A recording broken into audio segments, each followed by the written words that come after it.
하나님 말씀 마태복음 4장 12절 보십니다.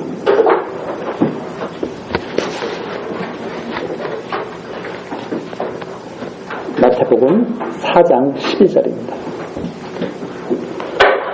예수께서 요한의 잡힘을 들으시고 갈릴리로 물러가셨다가 나사렛을 떠나 스불론과 납달리 지경 해변에 있는 가버나움에 가서 사시니 이는 선지자 이사야로 하신 말씀을 이루려 하시니라. 일렀으되 스불론 땅과 납달리 땅과 요단강 저편 해변길과 이방의 갈릴리여, 흑암에 앉은 백성이 큰 빛을 보았고 사망의 땅과 그늘에 앉은 자들에게 빛이 비추었도다 하였느니라.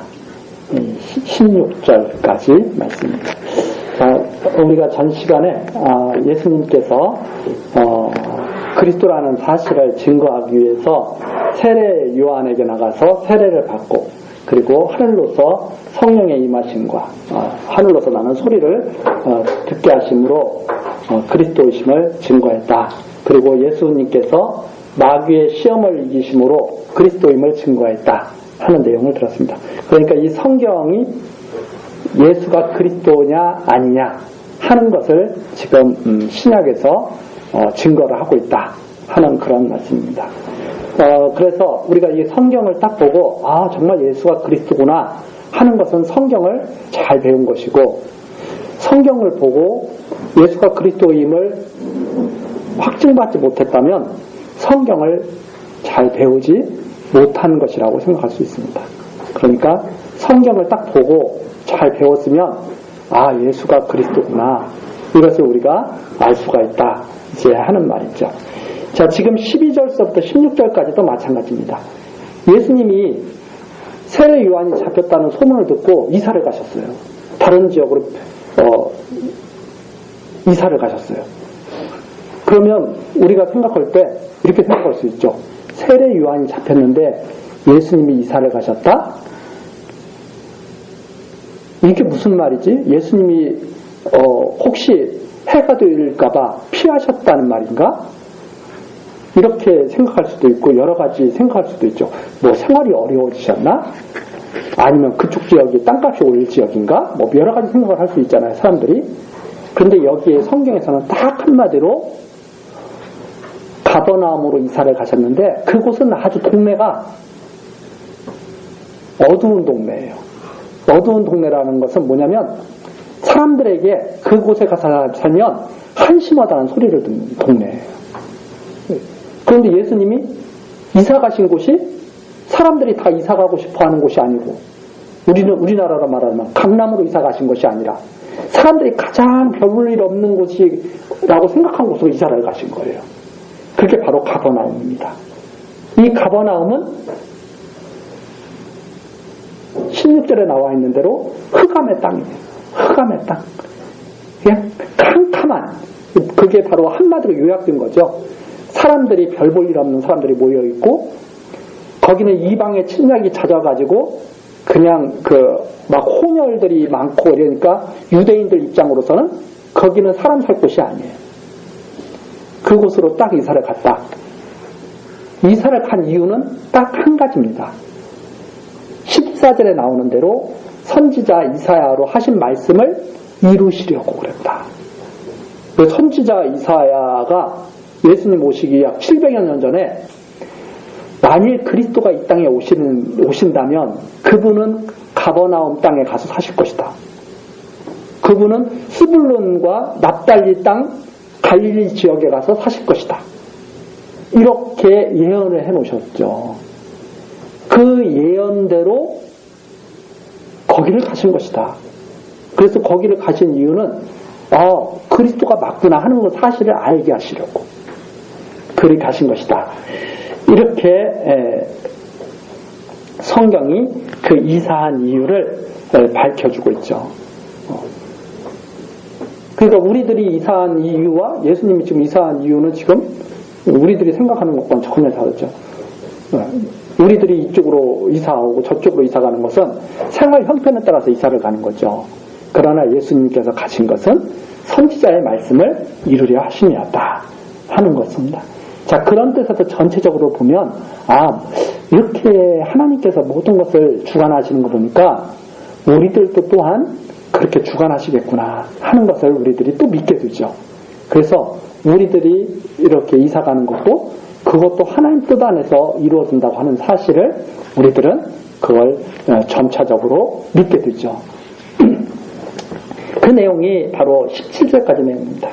자, 그래서 예수님께서 그리스도라는 사실을 증거하기 위한 그런 섭리였다. 그 다음에 18절서부터 이제 17절서부터 이제 그렇게 그리스도임을 나타내셨는데 예수님께서 그 그리스도라는 것을 증거하시는 또 섭리가 어떤 섭리냐면 제자들을 다 불러 모으시는 그런 섭리입니다. 그 내용이 22절까지 나타났는데 예수님께서 천국이 가까웠느니라 이렇게 하면서 이제 말씀을 전파하기 시작하시는데 우선 첫 번째 제자들을 불러서 증거를 하시는 내용입니다. 그래서 18절에 보니까 베드로, 안드레 이런 제자들을 부르시죠. 바닷가에서 열심히 일하고 있어요. 사람들이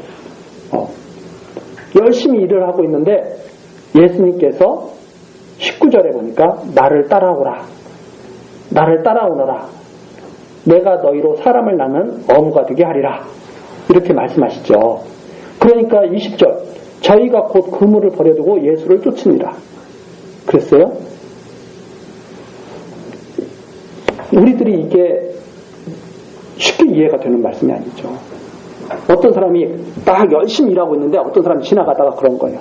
나를 따라오너라, 내 제자를 삼겠다. 이러니까 그 사람이 갑자기 이러던 걸 다 내팽개쳐두고 따라갔다. 우리들이 생각할 때 어떤 사람이에요? 좀 이상하잖아요. 근데 예수님이 그렇게 하셨다는 말입니다. 예수님이 따라가면 좀 약간 우리들이 생각할 때는 이상한 사람이잖아요. 베드로가 좀 이상하잖아요. 열심히 일하고 있는데 그동안 잘 아는 사람도 아니야. 그렇죠? 멀리서 살다가 이사를 왔어요. 이사를 왔는데 제자들이 거기서 사람들이 어부가 막 열심히 자기 일을 하고 있어요. 이사 온 사람이 싹 와가지고 나를 따라오너라. 그랬더니 그 사람이 쫙 따라가. 이상하잖아요. 그게 무엇인가? 그게 하나님께서 하시는 일을 보여주시는 거죠. 아무 그런 능력이 없으면 그렇게 할 수가 없죠. 그런데 이분은 어떤 능력이 있는 분이냐면 사람을 완전히 사로잡아서 끌고 가시는 분이다. 바로 그런 내용입니다. 바로 그분이 그래서 그리스도다. 자, 조금 21절에 보니까 또 이번에는 거기서 더 가시다가 이게 한 번으로 딱 끝마치면 우연히 그렇게 됐나? 베드로하고 안드레만 조금 이상한 사람인가? 이렇게 생각할 수도 있잖아요. 그런데 21절에 보니까 다른 두 형제 세베대의 아들 야고보와 요한이 또 있는 거예요. 두 형제가 있는데 시몬과 안드레가 있고 두 형제가 있는데 야고보와 요한이 있는 거예요. 그런데 또 열심히 또 일을 하고 있어요. 배에서 그물을 깃고 있는데 너희들도 오너라 그랬어요. 그랬더니 22절 배와 부친을 버려두고 예수를 쫓습니다. 아니 아버지까지 있는데 아버지 저 관두겠어요. 쫓아가더라 이 말입니다. 이게 무슨 일이냐 이게 바로 그리스도의 능력을 보여주셨다 하는 말입니다. 그러니까 그리스도께서 부르면 쫓아갈 수밖에 없다는 말입니다. 그 능력을 보여주심으로 말미암아서 예수가 그리스도라고 하는 증거를 지금 보여주시고 있다 하는 말입니다. 만일 제가 길에 아무나 가다가 길거리에 있는 사람 보고 나를 따라오너라 그럼 우리 교회에 다 오면 내가 어떻게 되겠어요? 어떤 사람은 근데 올 수도 있고 안 올 수도 있는 거잖아요. 근데 예수님은 부르면 형제들이 막 와. 열심히 일하다가 배도 버려두고 오고 부친도 버려두고 오더라. 자, 이렇게 예수의 그리스도 되신 능력을 증거하시는 내용이 바로 여기 나와 있습니다. 그 다음에 23절서부터 25절까지 내용은 모든 병든 것과 약한 것을 갖다가 다 고쳐주시는 내용. 아까 가장 흑암한 곳에 가셨잖아요. 그 흑암한 곳에 뭐가 비치냐면 빛이 비치거든요. 그 16절에 나오죠. 흑암에 앉은 백성이 큰 빛을 보았다. 이사야 선지자가 예언한 내용입니다. 그러면 흑암에 앉은 곳에 가서 예수님께서 모든 것을 갖다가 밝게 만드셔야 되죠. 그래서 세상에서 빠져있던 세상살이에 힘들게 하고 있던 제자들도 다 불러내시고 그 다음에 모든 병든 것, 아픈 것들을 갖다가 다 고치시는, 그래야 빛이 비치는 거 아니에요? 바로 그런 내용이 23절부터 나와 있습니다. 23절 보시니까 예수께서 온 갈릴리에 두루 다니사, 그 아주 흑암한 곳이죠. 흑암한 곳. 갈릴리 사람들이 비웃음 사던 곳. 그곳을 두루 다니십니다. 저희 회당에서 가르치시면. 네. 가르치는 거 중요하죠. 왜 가르치는 게 중요하냐면 사람을 깨있게 만들거든요. 네. 배우지 못하면 사람들이 캄캄하거든요. 그래서 옛날 그 양반들은 자기네들은 공부 열심히 하고 하인들은 공부 못하게 했잖아. 왜? 캄캄하게 살려고. 또 옛날에는 남자들은 가르쳤는데 여자들은 안 가르쳤어요. 왜 여자들은 안 가르쳤냐면 캄캄하게 살아서 남자들 밑에서 꼼짝 못하게 하면서 살게 하려고. 그런 시대가 있었죠. 그런데 가르쳐놓으면 사람들이 깨면 자기 마음대로 못하잖아요. 사람들이 밝은 곳에 살면 함부로 사기도 못 치고 막 그렇게 된다 이 말입니다. 그래서 세상 사람들이 자꾸 사람들을 갖다가 이 식민지, 옛날 일본 시대 사람들이 우리나라 사람들을 못 배우게 하고 자기네들은 막 배우고 그런 거와 똑같은 거죠. 그런데 예수님께서는 이 세상의 캄캄한 곳에서 가르치기를 시작하시는 거죠. 깨어나라고. 그 다음에 천국 가르치시는데 천국 복음에 대해서 전파하시는 거죠. 천국 복음. 백성 중에 모든 병과 모든 약한 것을 고치시니 그의 소문이 온 수리아에 퍼진지라. 사람들이 모든 앓는 자, 곧 각색병과 고통에 걸린 자, 귀신 들린 자, 간질하는 자, 중풍병자들을 데려오니 저희가 고치시더라. 영과 육에 속한 모든 병, 영과 육에 속한 모든 병이죠. 귀신 들린 자, 간질, 중풍병자 다 고치더라. 왜 이렇게 다 고치시느냐? 예수가 그리스도라는 사실을 증거하기 위해서. 그래서 이런 모든 병을 다 고칠 수 있는 분은 오직 그리스도 한 분밖에 없다. 그 의사들도, 요즘 의사들도 병을 고치죠. 그러나 그분들은 병 고치는 은사를 받아가지고 일부분만 고치는 거지 예수님처럼 모든 병을 다 고치는 건 아닙니다. 의사들은 고칠 수도 있고 고치지 못하기도 하고 그러죠. 그러나 예수님은 못 고치는 병이 없이 다 고치시더라. 이제 하는 말이 바로 여기에 나와 있습니다. 이렇게 증거하신 이유는 예수가 그리스도심을 증거하는 내용입니다. 그리고 나서 이 5장으로 탁 넘어가죠. 그 5장으로 탁 넘어가는데 4장 23절에 천국 복음, 하나님 나라의 복음이거든요. 하나님 나라의 복음에 대해서 가르치기 시작하시는 내용이 바로 5장서부터 나왔습니다. 예수님이 이 땅에 계신 동안 하신 일이 뭐냐면 바로 하나님 나라에 대해서 가르치시고 증거하신 일이죠. 그래서 5장 1절서부터 유명한 이제 예수님의 가르침이 거기에 나옵니다. 예수께서 무리를 보시고 산에 올라가 앉으시니 제자들이 나온지라 그랬습니다. 여기에서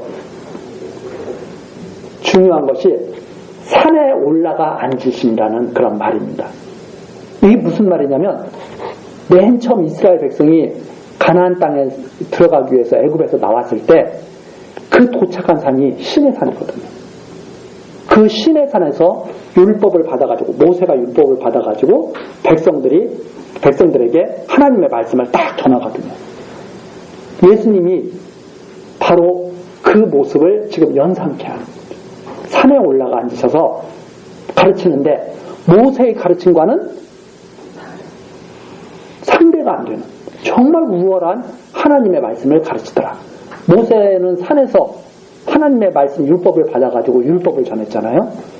그런데 예수님은 이제 그 율법을 집어삼키는 복음을 전하시더라. 이제 하는 내용입니다. 그래서 제자들이 딱 나오는데 5장 2절입니다. 입을 열어 가르쳐 가라사대, 우리가 정말 많이 들었던 내용이죠. 심령이 가난한 자는 복이 있나니 천국이 저희 것이며, 심령이 가난한 자가 복이 있는데 천국이 그들의 것이다. 애통하는 자는 복이 있나니 저희가 위로를 받을 것이며, 온유한 자는 복이 있나니 저희가 땅을 기업으로 받을 것이며, 의에 줄이고 목마른 자는 복이 있나니 저희가 배부를 것이며, 긍휼히 여기는 자는 복이 있나니 저희가 긍휼히 여김을 받을 것이며, 마음이 청결한 자는 복이 있나니 저희가 하나님을 볼 것이며, 화평케 하는 자는 복이 있나니 저희가 하나님의 아들이라 일컬음을 받을 것이며, 의를 위하여 핍박을 받는 자는 복이 있나니 천국이 저희 것입니다. 이렇게 쭉 말씀을 합니다. 그런데 이게 보면 우리들이 생각하던 것과는 조금 차이가 있죠. 우리들은 뭔가 이렇게 다 풍족하고 막 우리들이 원하는 것이 막 다 이루어지고 이런 것이 복이 있다고 생각하죠. 근데 여기에 보면 그것이 아니라 뭔가 조금 우리와는 좀 다르다는 느낌을 우리가 받을 수 있습니다. 심령이 가난해야 된다. 이렇게 심령이 가난해야 된다. 왜? 우리는 부자는 좋아하지만 가난한 건 싫어하잖아요. 근데 심령이 가난해야 된다. 그 다음, 우리는 막 노래 부르고 찬송을 해야 될 것 같잖아요. 근데 여기는 애통하는 자가 복이 있다.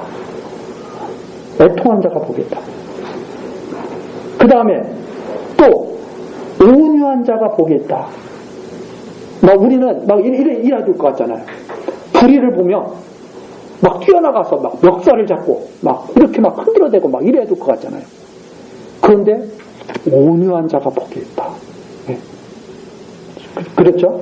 그 다음에 우리는 여기에 의에 줄이고 목마른 자는 복이 있나니 그랬어요. 우리는 이 정도만 해도 나는 그래도 이 정도만 해도 괜찮은데 나는 이 정도면 사람답게 살고 있는 거지. 이렇게 우리는 생각할 수 있잖아. 나 정도면 그래도 대한민국에서 나 정도면 법 잘 지키고 의로운 측에 속하지. 우리 이렇게 생각하기가 쉬운데 여기에 보니까 의에 줄이고 목마른 자가 복이 있나니 이렇게 말씀을 하시죠. 그 다음 7절에 긍휼히 여기는 자가 복이 있다. 8절 마음이 청결한 자가 복이 있다. 이런 말씀 속에서 우리들이 지금 생각하고 있는 것과는 이게 뭔가 많은 차이가 있다는 것을 감각적으로 느낄 수가 있습니다. 이건 뭔가 많은 지금 차이가 있구나 이게.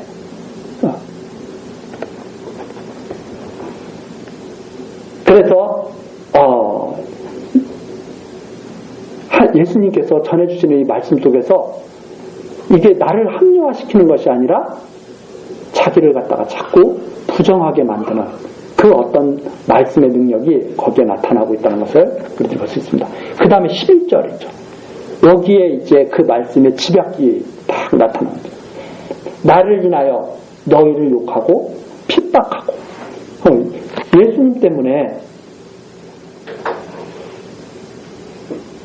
욕먹고 핍박받고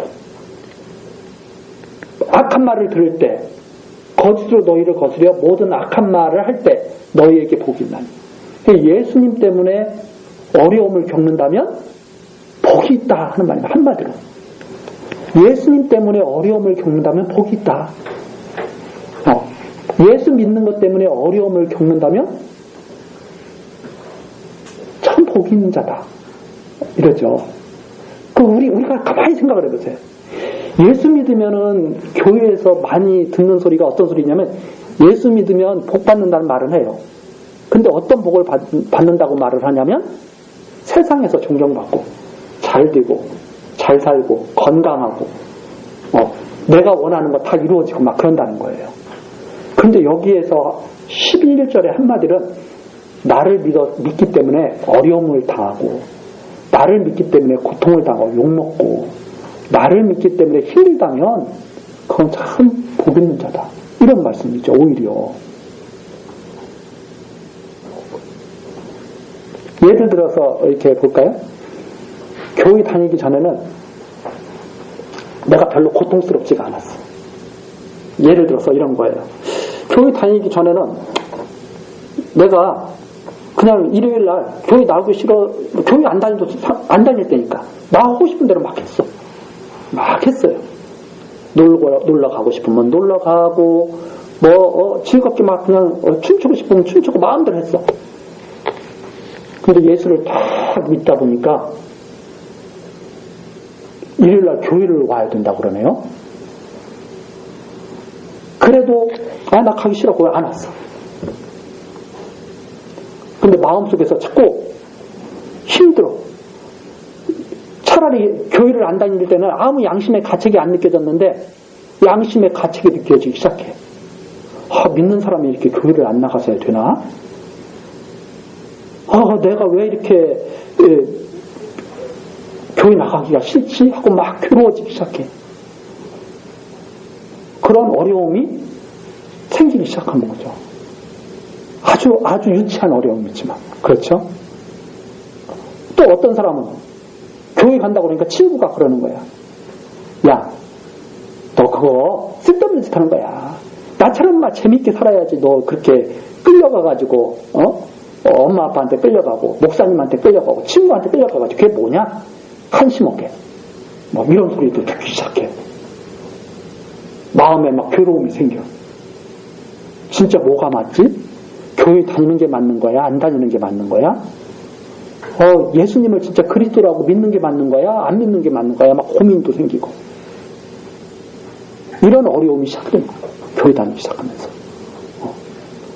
막 힘들게 예전보다 더 힘들어진다 이 말입니다. 교회 다닌다. 교회 다니면서 예전보다 더 힘들어져. 안 다닐 때보다. 복이 있다. 그러면서 예수를 쫓는다면 복이 있는 거다. 제가 아주 지금 유치하게 말씀드린 거예요. 유치하게. 그것이 더 점점 더 이게 자라나게 되면 이제는 뭐 때문에 고통스러워요? 의에 줄이고 목마르기 때문에 고통스러웠겠죠. 막 심령이 가난하기 때문에 곧 힘들어지는 거예요. 자, 이렇게 예수님이 말씀하시면서 12절, 오늘의 결론입니다. 12절. 기뻐하고 즐거워해, 그것을. 나 때문에 힘들어지는 것을 기뻐하고 즐거워해. 하늘에서 너희의 상이 큽니다. 이 땅에서는 힘들 거야. 그러나 하늘에서는 너희의 상이 기다리고 있어. 이런 말입니다. 너희 전에 있던 선지자들을 이같이 핍박하면 선지자들 다 이같이 핍박을 받으며 세상에서 버림을 받고 미움을 받고 한심하다는 소리를 들으면서 그렇게 선지자들이 끝까지 나를 버리지 않고 전하다가 핍박받고 힘들게 살다가 죽었다. 이렇게 예수님이 말씀하시는 겁니다. 그래서 우리가 생각하는 것이 딱 그거죠. 예수 믿는다고 이 땅에서 기뻐하고 즐거워하는 일만 생기는 게 아니구나. 오히려 예수를 믿음으로 말미암아서 어려운 일을 당할 수도 있겠구나. 더 이런 생각을 우리가 할 수가 있죠. 예수님께서 그렇게 말씀하시면서 그러나 희망을 주셨죠. 기뻐하라. 즐거워하라. 하늘에 상이 있다. 이렇게 말씀하신 겁니다. 우리 다음 시간 계속해서 예수님의 말씀 계속 들으면서 예수님이 이렇게 말씀을 전하는 것은 그분이 그리스도라는 사실 증거하기 위한 것이다 하는 말씀을 항상 잊지 않고 다음 시간 또 기다려보겠습니다. 기도하시오. 하나님, 오늘도 우리들을 세상에 그대로 버려두지 아니하시고 교회당으로 인도하셔서 하나님 말씀 듣게 하셨습니다. 예수를 믿고 우리들 여러 가지 어려운 일을 겪을 수도 있습니다. 또 겪게 됩니다. 그러나 하나님께서 선지자들에게 복을 주신 것처럼 우리들에게도 예수 그리스도를 통하여 우리들에게도 한없는 하늘의 축복을 내려주실 줄 믿습니다. 하나님, 이 땅에 잠시 동안의 어려움을 견디지 못하고 넘어지지 않도록 하나님 우리에게 힘을 주시옵소서. 특히 우리 교회학교 학생들 하나님의 말씀으로 날로 강건하여지고 하나님의 사람으로 잘 자라나서 충성된 하나님의 사람이 되며 하나님의 주시는 한없는 은총을 넉넉히 받아 누릴 수 있는 우리 교회학교 학생들 될 수 있도록 역사하여 주옵소서. 모든 것 예수 그리스도의 이름으로 기도드리옵나이다. 아멘.